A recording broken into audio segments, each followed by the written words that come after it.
শুভ দুপুর। আমন্ত্রণ ব্যবসা বাণিজ্য আর অর্থনীতির সবশেষ সংবাদ নিয়ে নিউজ 24 এর নিয়মিত আয়োজন আপন ফ্যামিলি মার্ট বিজনেস আওয়ারে আপনাদের সাথে আছি আমি হোসাইন শাহাদাত। নির্বাচনের পর দেশের অর্থনীতিতে গতি ফিরবে এমন আশার কথা জানিয়েছেন বাংলাদেশ ব্যাংকের governor doctor Ahsan H Mansur. একই সঙ্গে আইএমএফ থেকে কোনো অতিরিক্ত অর্থ ছাড়াই চলতি বছর দেশের বৈদেশিক মুদ্রার রিজার্ভ $35 বিলিয়ন ছাড়িয়ে যাবে। সোমবার সন্ধ্যায় রাজধানীতে ব্যবসায়ীদের সংগঠন এমসিসি আয়োজিত এক সেমিনারে এসব কথা বলেন গভর্নর। তিনি বলেন, আন্তর্জাতিক বাজারে জ্বালানির দামের পতনের ফলে সামগ্রিক পণ্যমূল্য স্থিতিশীল রয়েছে। এর প্রভাব হিসেবে দেশের চলতি বছরে আমদানির পরিমাণ বেড়েছে। আমদানি পরিশোধ 5 থেকে 6% পর্যন্ত বৃদ্ধি পেয়েছে। তিনি বলেন, ব্যাংকিং খাতে এখন যে তারল্য আছে তাতে ভালো গ্রাহক খুঁজে ঋণ দিতে ব্যাংকগুলো বাধ্য হবে। এতে আশা করা যায় ভালো গ্রাহকদের সুদহার 2% কমে আসবে। So money market now has a different dynamics, let me tell you. A lot of money went out of Bangladesh. Reserve level came down from 48 to 20 billion as a result of that. That's a contraction from our monetary point of view. That means if we multiply it by 120 and that 24 billion and $25 billion reserve loss, how much it comes to? Huge amount of money, trillions of taka has left. দর্শক, আজকে আমরা আলোচনা করতে চাই জ্বালানি এবং বিদ্যুৎ মহাপরিকল্পনার যে খসড়া প্রস্তুত করা হয়েছে সে খসড়া নিয়ে এর মধ্যে নানান ধরনের সমালোচনা তৈরি হয়েছে। সেটিকে বাতিলের দাবি উঠেছে বিভিন্ন সংগঠনের পক্ষ থেকে। তেমনি যে দাবিটি সিপিডির পক্ষ থেকে করা হয়েছিল গত 3 দিন আগে সংবাদ সম্মেলন করে তারা এর নানান অসঙ্গতি তুলে ধরেছেন এবং এই জ্বালানি পরিকল্পনা কেন বাংলাদেশের জ্বালানি খাতের জন্য টেকসই হবে না সেটিও তারা তুলে ধরেছেন। আজকে আমরা পেয়েছি সেই গবেষণাটি যিনি পরিচালনা করেছেন ডক্টর খন্দকার গোলাম মোয়াজ্জেম, তিনি গবেষণা পরিচালক সিপিডি। আমরা স্বাগত জানাতে চাই জনাব মোয়াজ্জেম আপনাকে, এবং আমরা খুবই আনন্দিত যে আপনাকে আমরা আজকে পেয়েছি, কারণ এই বিষয়টা নিয়ে আপনি সবচেয়ে গভীরভাবে কাজ করছেন এবং জ্বালানি খাত নিয়ে আপনি দীর্ঘদিন ধরে কাজ করছেন। বাংলাদেশের জ্বালানি পরিকল্পনা করা হলো, এটি আসলে ভালো যে একটি পরিকল্পনা করা হয়েছে নতুন করে। আগের পরিকল্পনাটা নিয়ে অনেক সমালোচনা ছিল। আমরা দেখেছি যে গত সরকারের আমলে জ্বালানিকে একটি ঝুঁকিপূর্ণ অবস্থায় জ্বালানি খাতকে ফেলা হয়েছে, বিদ্যুৎ এবং জ্বালানি খাতকে সেখান থেকে তুলে আনার দায়িত্ব ছিল এই সরকারের। সেই জায়গায় এই পরিকল্পনাটা করা হয়েছে, সেখানে আসলে কি কি অসঙ্গতি দেখেন, কেন আপনারা এটিকে বাতিল করতে বলছেন? হতো সরকার যদি জ্বালানি পরিকল্পনাটা না করে যদি তার সময়কালটি শেষ করতেন, কেন তার আগ পর্যন্ত যে কাজগুলো এই সরকার করার চেষ্টা করেছেন, মূলত জ্বালানি খাত যে ধরনের খাদের মধ্যে পড়ে গিয়েছিল সেখান থেকে উত্তোলনের জন্য জ্বালানি উপদেষ্টা মহোদয় এবং সরকারের পক্ষ থেকে বিভিন্নমুখী উদ্যোগ নেওয়া হয়েছে। যে বিপুল পরিমাণ এসেই কিন্তু এই সরকারকে বিপুল পরিমাণ কিন্তু দায় পরিশোধ করতে হচ্ছে। বিপুল পরিমাণ বাকি ছিল বিদেশি কোম্পানিগুলোর কাছে, দেশি কোম্পানিগুলোর কাছে, সেগুলো তিনি গ্র্যাজুয়ালি পরিশোধ করেছেন এই সরকার। যদিও তারপরেও বাকি আছে, এখন বিপিডিবির এখনো এক ধরনের বড় আছে, নেগেটিভ লসে রয়েছে 10,000 কোটি টাকার। এবং একই সাথে আমরা দেখছিলাম যে সরকার রিনিউয়েবলকে গুরুত্ব দিয়ে বিভিন্ন রকমের উদ্যোগ নিচ্ছে, নবায়নযোগ্য জ্বালানির দিকে উদ্যোগ নিচ্ছে। এই সমস্ত উদ্যোগের সম্পূর্ণ বিপরীতমুখী একটা উদ্যোগ মনে হয়েছে। হঠাৎ করে একদিন টিভি ট্রেলারে আমরা দেখতে শুরু করলাম যে আজকে সন্ধ্যায় নাকি মাননীয় প্রধান উপদেষ্টার সঙ্গে জ্বালানি উপদেষ্টা, অর্থ উপদেষ্টা মিলে জ্বালানি মহাপরিকল্পনা নিয়ে আলোচনা করেছেন এবং টিভি ট্রেলারে দেখাচ্ছে যে জ্বালানি খাতের জন্য বিশেষায়িত গবেষণা প্রতিষ্ঠান দরকার। শুরুতে মনে হয়েছিল যে সম্ভবত গবেষণা সংক্রান্ত কোনো বিষয় আলোচনা, খুব বড় কিছু না, তখন এই মনে করছেন আচ্ছা ঠিক আছে গভীর কোনো বিষয়।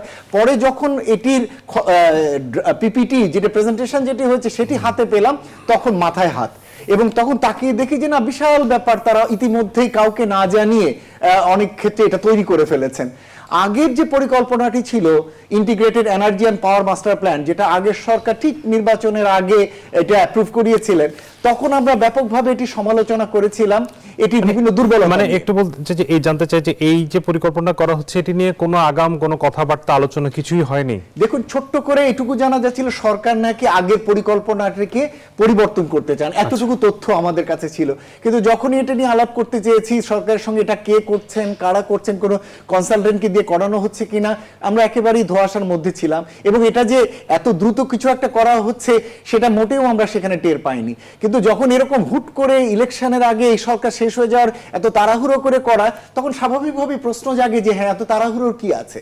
এবং যখন আমি এটার ভিতরে গিয়ে দেখছি, তখন দেখছি যে একেবারেই আগের সরকারের সময় যে ধরনের ভুলগুলো করা হয়েছে এই সরকারও সেই ভুলের পুনরাবৃত্তি করছেন। দু একটা উদাহরণ দিলে আপনি বুঝতে পাবেন। যেমন এখানে জ্বালানি চাহিদা বা বিদ্যুৎ খাতে জ্বালানির যে প্রক্ষেপণ, সেটা আগের সরকার করেছিল হলো 2050 সালের জন্য 90 গিগাওয়াট, 90,000 মেগাওয়াট। এই সরকার সেটাকে করেছে হলো 60,000 গিগাওয়াট বা 60 গিগাওয়াট বা 60,000 মেগাওয়াট, এবং 2040-এর জন্য করেছে হলো 40 গিগাওয়াট বা 40,000 মেগাওয়াট।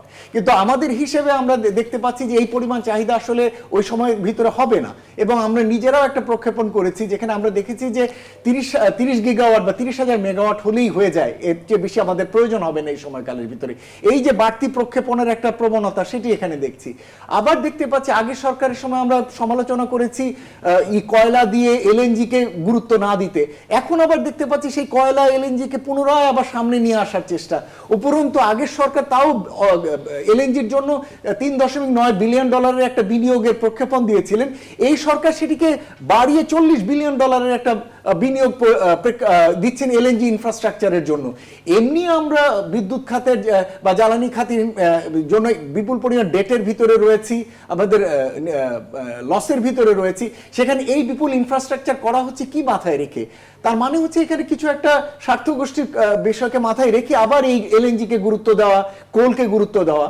অথচ সরকার শুরু করেছিলেন যে নবায়নযোগ্য জ্বালানির দিকে গ্র্যাজুয়ালি যাবেন। যদি তাই হতো তাহলে কিন্তু এই পরিকল্পনার ভিতরে নবায়নযোগ্য জ্বালানিকে যথেষ্ট গুরুত্ব দেওয়া হতো। দেখবেন এখানে হুট করে রিনিউয়েবল এনার্জির মধ্যে নাম দিয়ে ওটার ভিতরে কার্বন ক্যাপচার টেকনোলজি, এটার ভিতরে অ্যামোনিয়া টেকনোলজি, হাইড্রোজেন টেকনোলজি, এগুলোকেও একটা রিনিউয়েবলের নাম দিয়ে ঢোকানো হয়েছে, যেটা আগের সরকার অন্তত করার সাহস পায়নি। কিন্তু এই সরকার ওটাকেও রিনিউয়েবলের নাম দিয়ে রিনিউয়েবল বলে চালিয়ে দিতে চাচ্ছেন। এই যে জিনিসগুলো, এগুলো কিন্তু আসলে আমাদেরকে মর্মাহত করে। প্রথম যেটি, সেটি হলো কেন সকল পক্ষকে না জানিয়ে, এই খাতে যারা কাজ করছেন বিভিন্ন বিশেষায়িত গোষ্ঠী রয়েছেন তাদেরকে না জানিয়ে, বিশেষজ্ঞ রয়েছেন তাদেরকে না জানিয়ে হঠাৎ করে কেন এরকম ভাবে একটা খসড়া দাঁড় করানো? আমাদের তো এত তাড়াহুড়ার কিছু নেই, আমাদের কেন এটা সকল পক্ষের সাথে আলাপ আলোচনা করা হলো না? আমরা অনেকদিন থেকে যেটা বলে আসছিলাম যে এই ধরনের নীতি প্রণয়নের ক্ষেত্রে একটা জাতীয় একটা কমিশন করা, অন্যান্য কমিশনের মতো এটা শুধুমাত্র নীতি কমিশন করার জন্য করা, এবং তার অধীনে বিশেষায়িত যদি লোকদল দরকার হয় তারা সেখানে নিয়ে এই কাজগুলো করবেন। কিন্তু সেদিকে না গিয়ে আবারও আমরা দেখতে পাচ্ছি মন্ত্রণালয়ের ভিতরে কিছু বিশেষায়িত ইঞ্জিনিয়ার রয়েছেন তারা, এবং কিছু বিশেষায়িত কর্মকর্তা রয়েছেন তারা, তাদেরকে নিয়ে আবার এরকম একটা উদ্যোগ, যেটা আমাদেরকে সত্যি মর্মাহত করেছে। এই সরকারের তো আসলে মেয়াদ একেবারে শেষের দিকে। আমরা যদি ফেব্রুয়ারি 12 তারিখে নির্বাচন ধরি, আসলে খুব বেশি হলে আর হয়তো 2 থেকে 3 সপ্তাহ তাদের সময় আছে। এই সময়ে তাদের কি প্রয়োজন, মানে তাদের কি আসলে প্রয়োজন ছিল যে এই ধরনের পরিকল্পনা? আমরা জানি যে তারা অনেকগুলো বিষয় পরবর্তী সরকারের জন্য রেখেছে, আমরা বিভিন্ন খাতে আমরা দেখেছি। ইভেন গতকাল আমাদেরই একটি সংবাদ আমরা করেছি, সেটা হচ্ছে যে খেলাপি ঋণের বিষয়ে এই সরকার কিন্তু খুব বেশি কিছু করতে পারেনি আদায়ের ক্ষেত্রে, বা অর্থ পাচারের আদায়ের ক্ষেত্রে কিছু করতে পারেনি। পরবর্তী সরকারের কাছে অনেক কিছু রেখেছে। কিন্তু এই জিনিসটা হঠাৎ করে মানে কি কারণে হতে পারে, আপনার কাছে কি মনে হয়?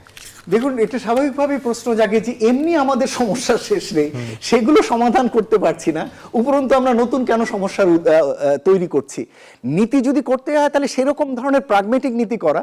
আমরা তো আশা করেছিলাম যে অন্তর্বর্তী সরকারের প্রধান যেহেতু 3-0 প্রবক্তা, অন্তত এই একটি 0 আমাদের জন্য থাকবে। দুর্ভাগ্যবশত 3-0 জায়গায় এটা এখন 2-0 হয়ে গেছে। অর্থাৎ আমরা অলরেডি ডিকার্বনাইজেশনের যে কথাগুলো ওনার কাছ থেকে শুনি, এই কার্যক্রমগুলো দিয়ে আমরা মোটেই সেটার উপরে আর ভরসা রাখতে পারছি না। যে দেখুন, এটা হয়েছে আসলে বিভিন্ন ধরনের চাপ গোষ্ঠীর কারণে।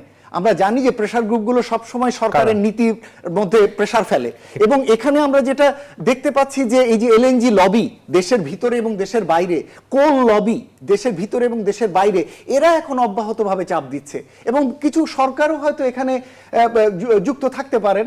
এবং সেখানে এরকম আছে, সামনে বাংলাদেশের 2টো গুরুত্বপূর্ণ চুক্তি হওয়ার কথা এই সরকার যাওয়ার আগে, এবং সেই চুক্তির শর্ত হিসেবেও কিন্তু এই ধরনের জ্বালানিগুলোর ক্ষেত্রে এক ধরনের নিশ্চয়তা তারা চান যেটা কিনা আগের সরকারের সময় কিন্তু আমরা দেখেছিলাম যে আগের সরকার হঠাৎ করে আইপিএমপি স্বাক্ষর হয়ে গিয়েছিল অক্টোবরে। আমরা সবাই ফিস করছি কি ব্যাপার, আইপিএমপি স্বাক্ষর হয়েছে, হয়নি, পরে জানা গেল যে হ্যাঁ একটা দেশ নাকি চাপ দিয়েছে যদি ঋণ চুক্তি করতে হয় তাহলে ওই চুক্তিটি স্বাক্ষর, ওই এগ্রিমেন্টটি নাকি হতে হবে, ওই প্ল্যানটি নাকি অ্যাপ্রুভ হতে হবে, এবং তারপরে দেখলাম প্ল্যান অ্যাপ্রুভ হলো, ঋণ চুক্তি স্বাক্ষর হলো।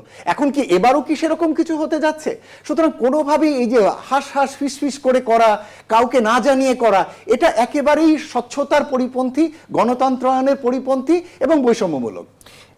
এই মানে সরকার আসলে যেটি করা দরকার সেটি না করে যেটি করা দরকার না এই ধরনের কাজই করছে, এর মাধ্যমে তো এটি প্রমাণিত। এটা কেন বলছি, কারণ আমাদের জ্বালানির সমস্যা, বিশেষ করে গ্যাসের সমস্যা কিন্তু বেশ কয়েক বছর ধরে, কিন্তু গত কয়েক মাস ধরে এটি এত তীব্র হয়েছে, আমাদের আশা ছিল যে শিল্প মালিকরাও বলছিলেন যে এই সরকার যখন ক্ষমতায় আসছে আশা করছিলেন যে এই জায়গাটাতে কাজ করবেন, কিন্তু গত 1.5 বছরে আসলে দৃশ্যমান আমরা কিছু তো দেখি নাই।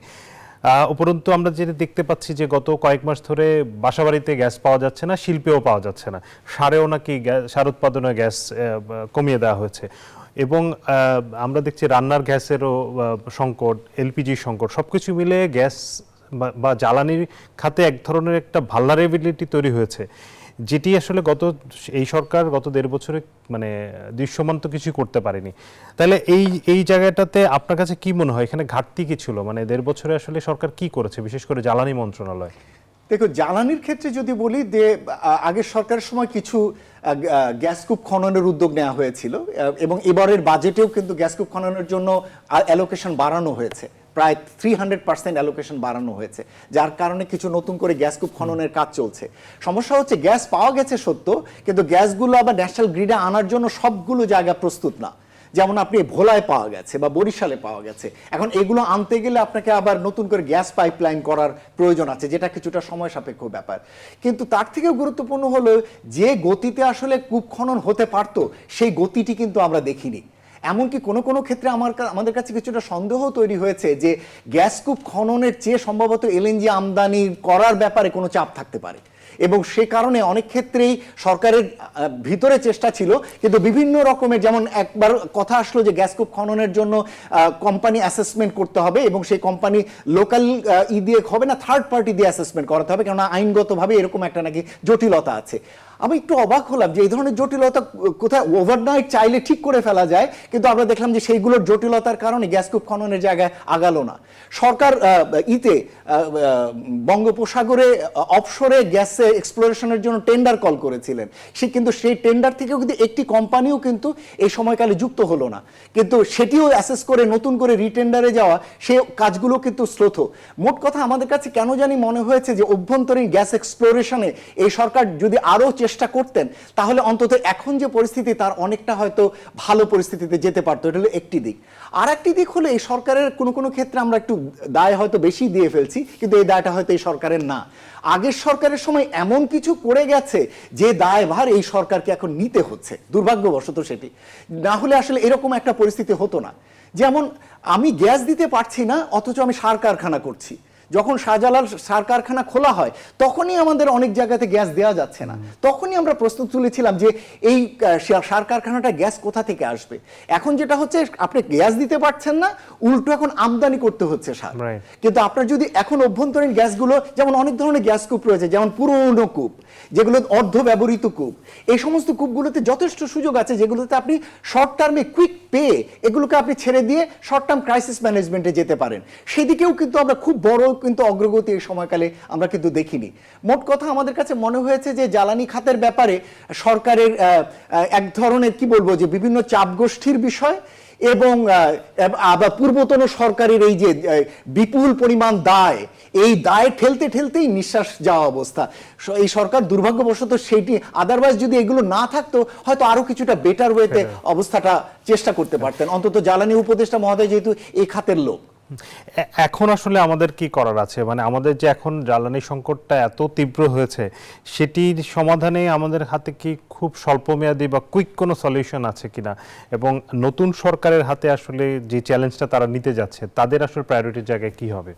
দেখুন আমাদের এখানে আমরা এটা প্রায়ই দেখেছি যে এক ধরনের শর্ট টার্ম ক্রাইসিস তৈরির একটা চেষ্টা থাকে সব সময়, যাতে করে আপনি সব সময় বাধ্য হন ইমিডিয়েট প্রবলেমটাকে সলভ করে লং টার্ম যাতে আপনি কোনো প্ল্যান নিতে না পারেন।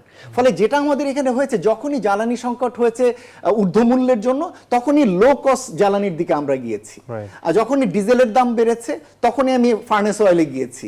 যখনই আমার এলএনজির দাম কমে গেছে অমনি আমরা এলএনজি ভিত্তিক গ্যাস পাওয়ার প্ল্যান্ট স্থাপন করে স্পট মার্কেট থেকে এলএনজি আমদানি করে ওদিকে চলে গিয়েছি। এই করে করে আমরা সব সময় একটা crisis management, short term solution ভিত্তিক একটা জ্বালানি খাত তৈরি করেছি এবং এখনো সেটির একটা আবহ দেওয়ার চেষ্টা রয়েছে, যে সেটি হচ্ছে যে আপনি এলএনজি আমদানি করেন, কেননা আপনার অভ্যন্তরীণ গ্যাস পেতে অনেক সমস্যা হবে, রিনিউয়েবল দ্বারাতে অনেক সমস্যা হবে, আপনি তাড়াতাড়ি এলএনজি আমদানি করে করুন।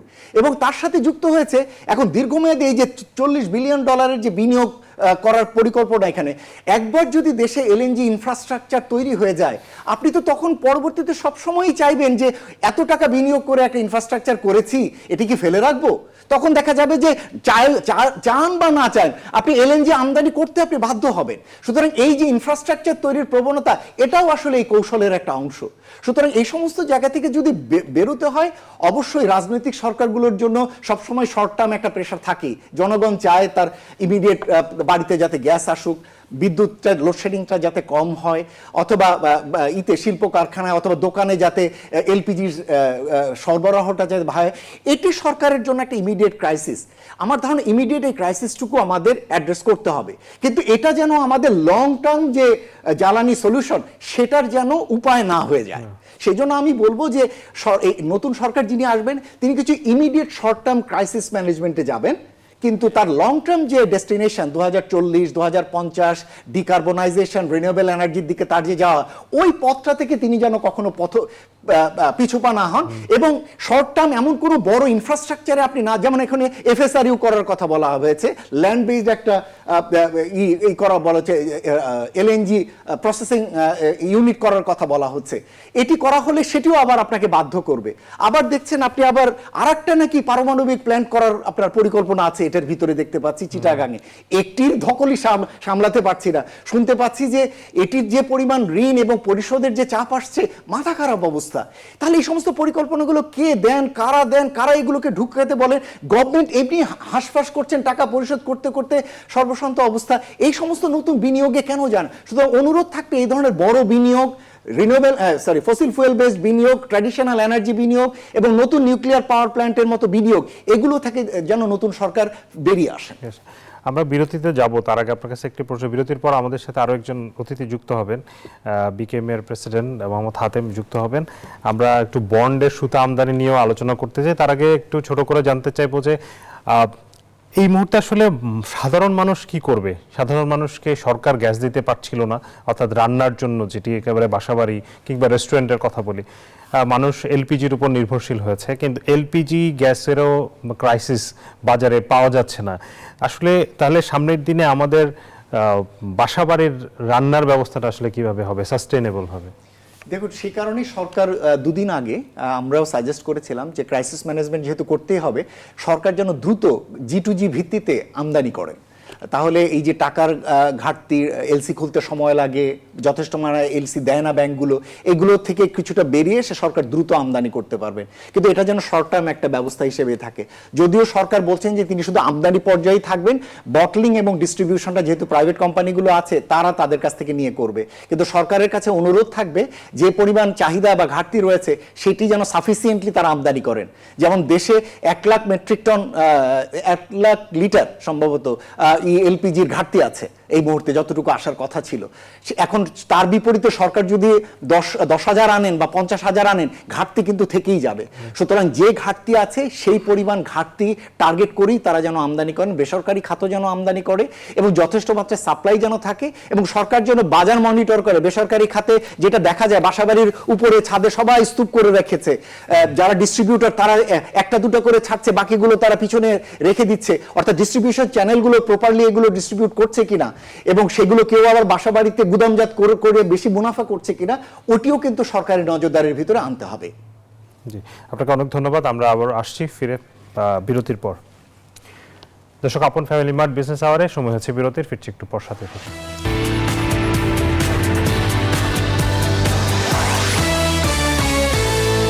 স্বাগত আরো একবার আপন ফ্যামিলি মার্ট বিজনেস আওয়ারে। অন্তর্বর্তী সরকারের 1.5 বছরে দেশের অর্থনৈতিক অবস্থাকে আইসিইউ থেকে কেবিনে স্থানান্তর হয়েছে বলে মন্তব্য করেছেন অর্থ উপদেষ্টা ডক্টর সালেউদ্দিন আহমেদ। দাবি করেন, দেশের অর্থনীতি ভঙ্গুর অবস্থায় নেই, 18 বিলিয়ন থেকে 32 বিলিয়নে উন্নীত হয়েছে রিজার্ভ। সোমবার চাঁদপুরে গণভোটের প্রচার এবং ভোটার উদ্বুদ্ধকরণের কর্মসূচির উদ্বোধন শেষে সাংবাদিকদের প্রশ্নের জবাবে তিনি কথা বলেন। অর্থ উপদেষ্টা বলেন, বিগত সরকারের সময়ে দুর্নীতি এবং অর্থ পাচারের কারণে অর্থনৈতিক অবস্থা খাদের কিনারায় পড়ে গিয়েছিল, সেখান থেকে ঘুরে দাঁড়িয়েছে অর্থনীতি।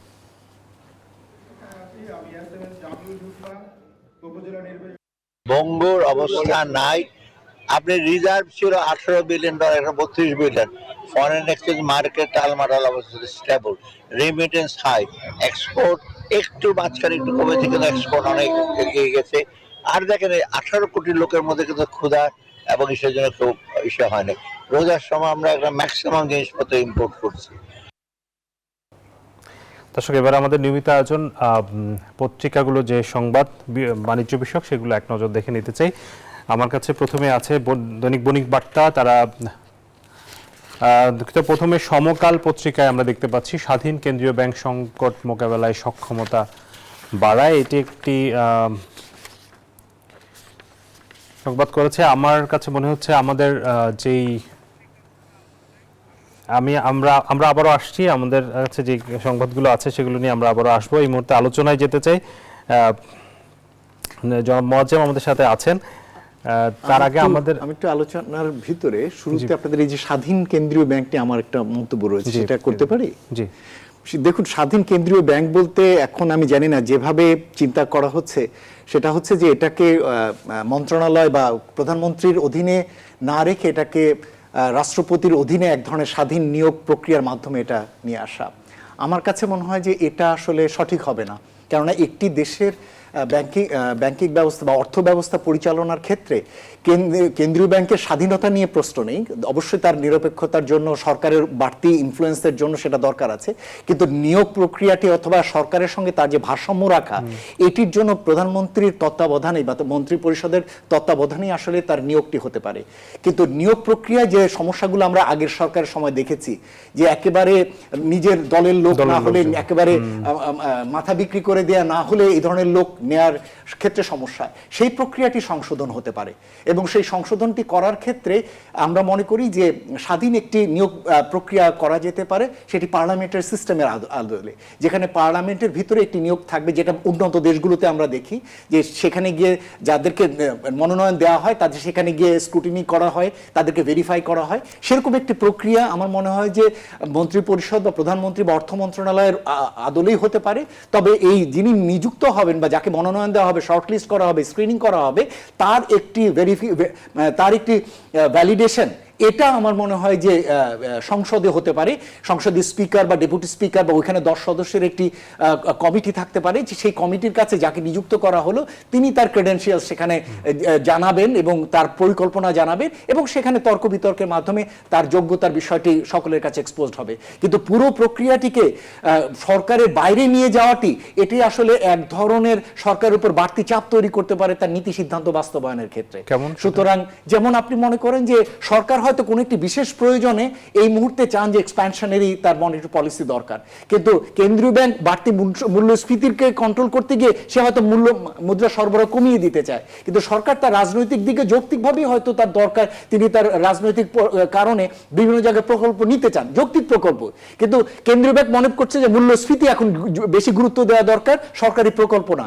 এই যে দ্বিধা তৈরি হতে পারে, তাতে টানাপোড়েনের ক্ষেত্রে কিন্তু সমন্বয় এবং সংকট তৈরি হতে পারে। জি, অনেক ধন্যবাদ আপনাকে এই বিষয়টা, আপনি আপনার পরামর্শের জন্য। আমরা বন্ডে সুতা আমদানি নিয়ে এক ধরনের জটিলতা তৈরি হয়েছে আমরা দেখতে পাচ্ছি, যেটি বিটিএম এর পক্ষ থেকে বলা হয়েছে যে বন্ডে সুতা আমদানি তাদের দাবির প্রেক্ষিতে আসলে এই সিদ্ধান্তটা নিয়েছে সরকার, এবং কিন্তু তৈরি পোশাক মালিকরা আবার সেটির বিরোধিতা করছেন। তা সেটি নিয়ে গতকাল তারা একটি সংবাদ সম্মেলন করেছেন। আমাদের কাছে যে সংবাদটি আছে দেশীয় শিল্প রক্ষার নামে সুতা আমদানিতে বাড়তি শুল্ক আরোপ করে স্পিনিং মিলগুলোকে একচেটিয়া বাজার তৈরি করে দেওয়া হচ্ছে বলে অভিযোগ করেছে পোশাক রপ্তানিকারকদের দুই সংগঠন বিজিএমইএ এবং বিকেএমইএ।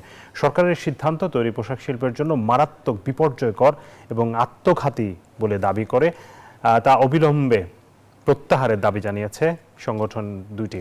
অন্যথায় কঠোর কর্মসূচি দেওয়া হবে। সোমবার রাজধানীর এক হোটেলে যৌথ সংবাদ সম্মেলনে এমন হুঁশিয়ারি দেন সংগঠনের নেতারা। আন্তর্জাতিক বাণিজ্য সম্পর্কে টানাপোড়েন, যুক্তরাষ্ট্রের শুল্কহার বৃদ্ধি, নতুন করে ইউরোপীয় ইউনিয়নের বাজারে ভারত ও চীনের আধিপত্য বিস্তার, এছাড়াও দেশের অভ্যন্তরে রাজনৈতিক অনিশ্চয়তা, সব মিলে নানা সংকটের মধ্য দিয়ে যাচ্ছে দেশের তৈরি পোশাক শিল্প, যার বড় প্রভাব পড়েছে রপ্তানির বাজারে। এত সব সংকটের মধ্যে ভারতের সুতা আমদানিতে বন্ড সুবিধা বাতিল হলে আরও ঝুঁকিতে পড়বে এই খাত, যার কারণে একটার পর একটা ইন্ডাস্ট্রি যে বন্ধ হয়ে যাচ্ছে। এমন বাস্তবতায় সোমবার রাজধানীর একটি হোটেলে যৌথ সংবাদ সম্মেলনে সুতা আমদানিতে শুল্ক বৃদ্ধির প্রতিবাদ জানিয়েছে তৈরি পোশাক শিল্পের শীর্ষ দুই সংগঠন বিজিএমইএ ও বিকেএমইএ। সংগঠনের নেতারা বলেন, সুতা আমদানিতে শুল্ক আরোপ আত্মঘাতী সিদ্ধান্ত, এতে গভীর সংকটে পড়বে শিল্পের প্রবৃদ্ধি। কৃত্রিম সুরক্ষার নামে অদক্ষতাকে আড়াল করে একচেটিয়া বাজার তৈরি সুযোগ করে দেওয়া হলে আমাদের আরএনজি সেক্টরের ক্ষতি হবে। এমন আর্থিক বোঝা কাঁধে নেওয়া হবে আত্মহননের শামিল। প্রতিবেশী ভারত থেকে সুতা আমদানির খরচ কম দাবি করেন বিজিএমইএ ও বিকেএমইএর নেতারা। চাহিদার 60% সুতা স্থানীয় মিলগুলো থেকে নেওয়া হয় বলেও দাবি করেন তারা। বলেন, অনেক সুতা স্থানীয় বাজারে মিলে না। এমন পরিস্থিতিতে প্রয়োজনীয় স্পিনিং মিলকে ভিন্ন সুবিধা দিয়ে শিল্প রক্ষার উদ্যোগ নিতে সরকারের প্রতি আহ্বান জানান তারা। ব্লেন্ডেড সুতা কিন্তু বাংলাদেশে কিন্তু এখনো পর্যাপ্ত পরিমাণে হয় না, কিন্তু ওনারা ওই চিঠিতে ব্লেন্ডেড সুতাগুলিকেও বন্ধ করার কথা বলেছে, যেটা কোনোভাবেই অ্যাকসেপ্টেবল না। সবাইকে নিয়ে বসে সরকার যদি একটা সিদ্ধান্ত নিতে পারে, তাহলে আজকে আমার স্পিনিং মিলও বাঁচবে, ফরওয়ার্ড লিঙ্কেজ ইন্ডাস্ট্রিও বাঁচবে। সরকারের এই সিদ্ধান্তকে মহাবিপর্যয়কর উল্লেখ করে তারা বলেন, এই অযৌক্তিক সিদ্ধান্ত প্রত্যাহার করা না হলে তৈরি পোশাক শিল্পের অস্তিত্ব রক্ষায় বিজিএমইএ ও বিকেএমইএ কঠোর পদক্ষেপ নিতে বাধ্য হবে। দেশের অর্থনৈতিক স্থিতিশীলতা ও কোটি মানুষের কর্মসংস্থানের স্বার্থে এই অযৌক্তিক সিদ্ধান্তে অবিলম্বে প্রত্যাহারের জন্য আমরা সরকারের কাছে বিনীত অনুরোধ করছি। অন্যথায় শিল্পের অস্তিত্ব রক্ষার জন্য আমরা কঠিন পদক্ষেপ নিতে বাধ্য হব। এর আগে গত 12 জানুয়ারি তৈরি পোশাক শিল্পে ব্যবহৃত সুতা আমদানিতে বন্ডেড ওয়্যারহাউস সুবিধা প্রত্যাহারের নির্দেশ দিয়েছে সরকার। আবি আব্দুল্লাহ, নিউজ 24, ঢাকা। আমরা প্রতিবেদনটি দেখছিলাম। আমাদের সাথে এই মুহূর্তে যুক্ত হয়েছেন বিকেএমইএর সভাপতি মোহাম্মদ হাতেম। আমরা শুরুতেই জনাব হাতেমের কাছ থেকে শুনে আসি। জনাব হাতেম, আপনারা এইটার বিরোধিতা করছেন, সেটি সঙ্গত কারণেই, কিন্তু অন্যদিকে দেশীয় শিল্প তো রক্ষা করার বিষয় আছে। বিটিএমএ বারবার বলছে যে আপনাদের এই তৈরি পোশাক খাত গড়ে ওঠার পিছনে তাদের বড় ধরনের অবদান রয়েছে। তারা আপনাদেরকে সুতা সাপ্লাই দিয়েছে, বিভিন্ন সময়ে তাদের মানে এই ব্যাকওয়ার্ড লিঙ্কেজ হিসেবে আপনাদেরকে সহায়তা করছে। এই জায়গাটাতে আসলে দুটো শিল্পকেই তো বাঁচানোর দরকার আছে, সেই জায়গাটাতে আসলে সমাধান কি? দেখেন, আমি দীর্ঘদিন যাবতই বলে আসছি যে স্পিনিং মিলগুলি ভালো নেই, এবং এই আমার যদি ব্যাকওয়ার্ড লিঙ্কেজ ইন্ডাস্ট্রি যদি বন্ধ হয়ে যায়, ধ্বংস হয়ে যায়, তাহলে কিন্তু আমার বিশেষ করে নিটওয়ার সেক্টর সবচেয়ে বেশি ক্ষতিগ্রস্ত হবে। আপনি যদি দেখেন, আপনি আরো 2, 3, 4, 5 বছর বা বিগত বছরগুলির যদি হিসাবটা দেখেন, সবসময়তেই বাংলাদেশের সুতার দামের সাথে ইন্ডিয়ার সুতার দামের 25-30 সেন্টের একটা পার্থক্য সবসময় কিন্তু ছিল, এখনো আছে। তাহলে আগে আমরা কি করতাম, আমরা যে ইনসেনটিভটা পাইতাম সেই ইনসেনটিভটা দিয়া ওখানে কিছুটা কাভারেজ দিতাম, বাকিটা আমরা অ্যাকসেপ্ট করে নিতাম। 10 সেন্ট 15 সেন্ট আমরা ক্ষতি আমরা মেনে নিতাম দেশীয় শিল্পের সাথে। কিন্তু যখন আপনার 25-30 সেন্ট 40 সেন্ট যখন ডিফারেন্স হয়ে যায়, তখন তো আমাদের পক্ষে সম্ভব না। আচ্ছা, এখন একটা জিনিস দেখেন, মজার জিনিস, আমরা কিন্তু আলটিমেটলি এই যে সুতার দামের যে পার্থক্য ইন্ডিয়া এবং বাংলাদেশের, এটার বেনিফিট কিন্তু আলটিমেটলি আমরা কিন্তু নিতে পারি না, এই বেনিফিটটা নেই কিন্তু বায়ার। তো আমি একমত, মানে আমার দেশীয় শিল্পকে ক্ষতিগ্রস্ত করে বায়ারকে কেন বেনিফিট দিব এটা আমি একমত। কিন্তু এখন আপনি যদি একতরফা ভাবে সুতা আমদানি বন্ধ করে দিয়ে সেটা করতে চান, তাহলে তো আমার যে বায়ারের বর্তমানে যে অর্ডারগুলি আমি এক্সিকিউট করছি, এগুলি তো তখন বায়ার অন্যদিকে নিয়ে যেতে পারে, 1 নাম্বার। 2 নাম্বার হচ্ছে আপনি দেখেন যদি আরো এই বছরের গত বছরের আরো মাঝামাঝি সময় শুরুতে বেনাপোল বন্দর দেয়া এপ্রিল, এটা মার্চ মাসের ঘটনা, গত বছরের মার্চ মাসের ঘটনা। বেনাপোল বন্দর দিয়ে সুতা আমদানির যে নিষিদ্ধ করলো সরকার, ট্যারিফ কমিশন তখনও একটা একতরফা মিটিং করে একতরফা একটা সিদ্ধান্ত শুধু বিটিএমই কে নিয়ে মিটিং করেছে। ট্যারিফ কমিশন কি তাহলে এটা টেক্সটাইল মিল কর্পোরেশন নাম দিব আমরা? কারণ তারা সবসময় তাদের নিয়েই মিটিং করে, ওই সময় করেছে একতরফা একটা মিটিং করে তারা বিটিএম এর পক্ষে সুতা আমদানি বন্দর সিদ্ধান্ত দিয়ে প্রতিবেদন দিয়েছে বাণিজ্য মন্ত্রণালয় সেটা করেছে। তাইলে বেনাপোল, তখন তো বেনাপোল বন্ধ করলেন সুতা আপনারা ভালো নাই বলে, তাই বেনাপোল বন্ধ করে তাহলে কি ভালো হয়েছেন?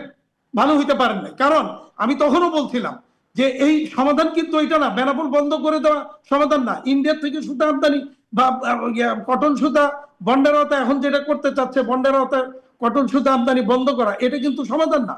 সমাধান, কারণ আপনি কটন বন্ধ করলে তখন আমি কিন্তু ফরওয়ার্ড লিঙ্কেজ ক্ষতিগ্রস্ত হবে। বায়ার, সে মনে করেন বায়ার আজকে আমি যখন ওই সুতার, আমি যখন তারা যে প্রাইসটা আমাকে দিচ্ছে, প্রাইসটা দিয়ে বলে যে তুমি সুতা ইন্ডিয়া থেকে সুতা আনো, ওখান থেকে এটা প্রাইস মিট করতে পারবা, ওখান থেকে এনে তুমি এক্সিকিউট করো। আমি বললাম যে এখন তো সুতা ইন্ডিয়া থেকে আনা যাবে না, তখন কিন্তু বায়াররা আমার কাছে বসে থাকবে না, যেখানে কম দামে পাবে সেখানেই যাবে।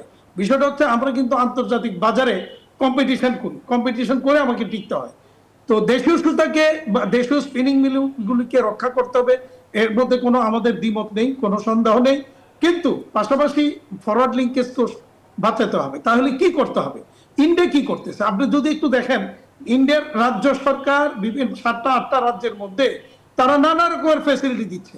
আর আমার এখানে সরকার এই এলডিসির গ্রাজুয়েশনের দোহাই দিয়ে আরেকটা আইএমএফ এর প্রেসক্রিপশন নিয়ে জনাব হাতেম, আমরা আপনার কাছে আবারও আসবো সমাধানের বিষয়টা নিয়ে। আমরা জনাব মোয়াজ্জেম আপনার কাছে যেতে চাই, এই যে সমস্যাটা তৈরি হলো, এই সমস্যাটার আসলে যৌক্তিক কি সমাধান আছে?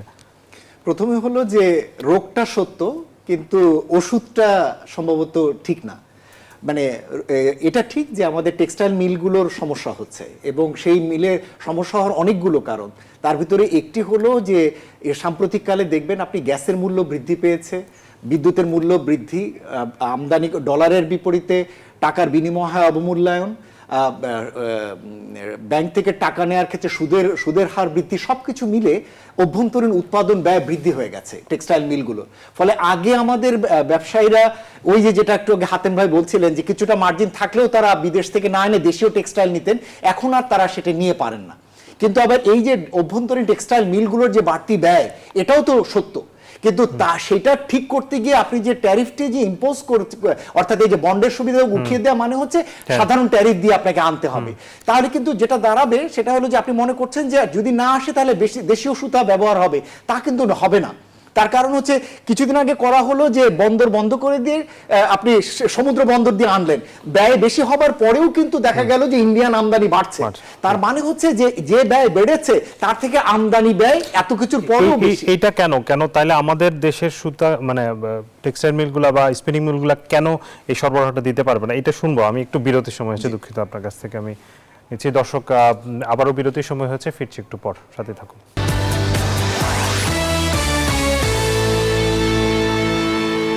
দর্শক, স্বাগত আরো একবার বিজনেস আওয়ারে। আমরা আলোচনা করছিলাম, আপনি যেটি বলছিলেন আমি যদি খুব সংক্ষেপে বলি, করণীয়র ভিতরে কয়েকটা জিনিস। একটা হচ্ছে আমদানিকৃত সুতার ক্ষেত্রে অনেক সময় যেটা হয় সেটা হলো সুতা প্রচুর পরিমাণে মানে ডিক্লারেশনের বাইরেও প্রচুর সুতা দেশে ঢোকে, যেটা আসলে দেশীয় টেক্সটাইল মিলগুলোর জন্য ক্ষতির কারণ হয়। আমি মনে করি যে সমুদ্র বন্দর হোক অথবা স্থল বন্দর হোক, এখানে স্ট্রিক্ট মেজার দিয়ে এগুলো মনিটরিংটা যাতে বাড়ানো হয়, যাতে এখানে যাতে বাড়তি সুতা যাতে না ঢুকতে পারে, এটা একটা দিক। দ্বিতীয় দিক যেটা, সেটা হচ্ছে যে টেক্সটাইল মিলগুলো যে বিদ্যুৎ ব্যবহার করে, সেই বিদ্যুৎ বিল বা যে গ্যাস ব্যবহার করে, সেই গ্যাস বিলের উপরে সরকার কিছু ভর্তুকি বা কিছু সাবসিডির কথা বিবেচনা করতে পারে। তাহলে যেটা হবে, তাদের উৎপাদন ব্যয় এটা কিছুটা ভূমিকা রাখতে পারে।